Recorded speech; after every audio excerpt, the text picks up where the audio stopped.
As of today, the US has halted a selection of weapons bound for Ukraine after US Defense Secretary Pete Hegseth ordered a review of what was scheduled to be sent over as aid for the Ukrainian war effort. Patriot interceptor missiles, Hellfire missile systems, and 155mm artillery shells, I hear thousands of them, used for bombardment of Russian positions, all previously pledged to the Ukrainian cause by former President of America, Joe Biden, now has been halted by the Trump administration. They're not going to get to Ukraine unless things change again.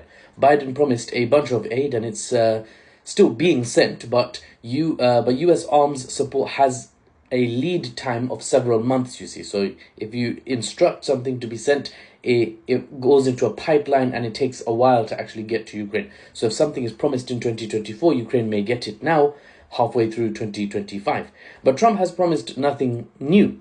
So as news agency in America, Politico, puts it, Ukraine has a few months of support left, and after that is gone, likely to stay gone, signaling the end of the US involvement indirectly in the Russia-Ukraine conflict. Indirectly, as in it's not like B-2 bombers over Tehran. Now, or Fordo. Here's the thing though, America isn't anti-Ukraine. In fact, Ukraine was used by the US as a proxy, by and large, to keep Russia contained during the first years of the Russia-Ukraine war. But the reality on the ground is that Russia attacked a non-NATO member, citing grounds, justification that you may or may not agree with or believe in. That's covered in other videos. But then NATO, led by the US, stepped in to provide indirect but heavy support to the Ukrainian state. After 3 years, NATO involvement has prevented an outright Russian victory, so it had an impact. And Russia looks unwilling to commit more resources at this moment in time to seal the deal and end the conflict through an outright win on the Russian part. If that was at all possible, it's not something Russia looks willing to commit to. But something else happened that the Western media will never mention, though their reporting makes it clear if you know what to look for. Hear me out. Russia attacked Ukraine hoping to bend it into shape like a blacksmith. Russia was the hammer, Ukraine was the piece of metal, let's say, that it was trying to bend to the Russian will. NATO rallied in support of the metal of Ukraine, like an anvil that shows up to intercept the Russian hammer blow.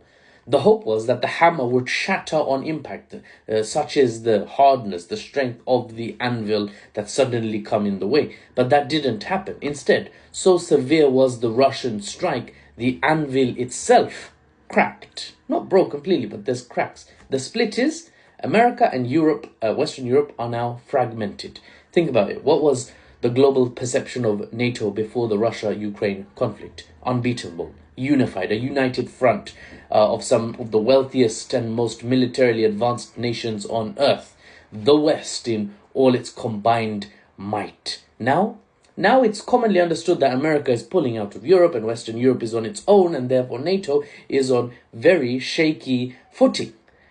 Trump discarded Ukraine like a used carrier bag, a proxy no longer needed, and Germany, UK, France were left to try and somehow pick up the pieces. A new NATO reality where the Atlantic looks much larger now and America looks like it's really, really far away. America has halted its weapons stockpiles from being depleted and the supplies being sent to Ukraine under Trump, right?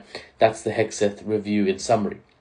For better or worse, I'm not taking sides, but for better or worse, Western Europe is less able to rely on America with every passing day, and Ukraine certainly is almost unable to rely on America any longer. For the unbiased news and analysis without the Western spin, I'm Mahfouz, and I'll see you on the next one.